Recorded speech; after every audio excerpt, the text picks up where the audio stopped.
Hi, and thanks for joining us for the Purdue University-CME Group Ag Economy Barometer November 2022 survey results. I'm Jim Minter, Director of the Purdue Center for Commercial Agriculture, and I'm going to share with you the highlights of this month's survey. The Ag Economy Barometer Index was unchanged this month versus last month at a reading of 102. That was, though, 12% lower than it was in November 2021. The index of current conditions was down 3 points versus last month, but that leaves that index 23% lower than it was a year ago. The Future Expectations Index was actually up 2 points this month compared to a month ago, but that leaves that index 5% below where it was in November of 2021.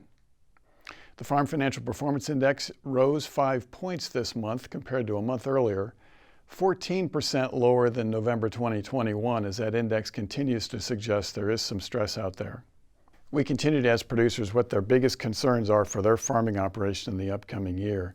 42% of the producers in this month's survey chose higher input costs as their top concern, followed by rising interest rates, chosen by 21% of the producers in the survey, and availability of inputs and lower crop or livestock prices, chosen by 14% of the producers in this month's survey. The Farm Capital Investment Index fell 7 points this month to a reading of 31. That's down from 38 last month, and puts it in a tie with its all-time low established a couple of months ago at that reading of 31. That's 21% lower than it was in November of 2021, and it's 67% below the level it achieved in late 2020, early 2021.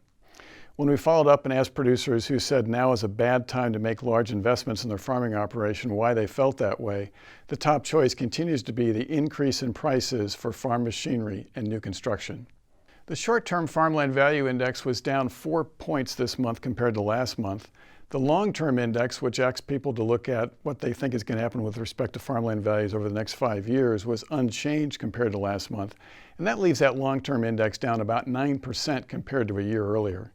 Once again, we followed up and asked producers who said they expect to see farmland values rise over the next 5 years what the main reason for that expectation was. And the number one choice, again, continues to be non-farm investor demand, this month chosen by 52% of the respondents in the survey, followed by inflation at 26%.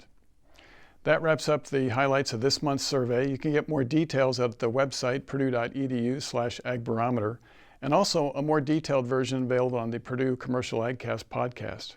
I want to remind you that the Purdue Top Farmer Conference is coming up on January 6th, and you can attend that conference in person here in West Lafayette or remotely via Zoom. Details are available at our website, purdue.edu/commercialag.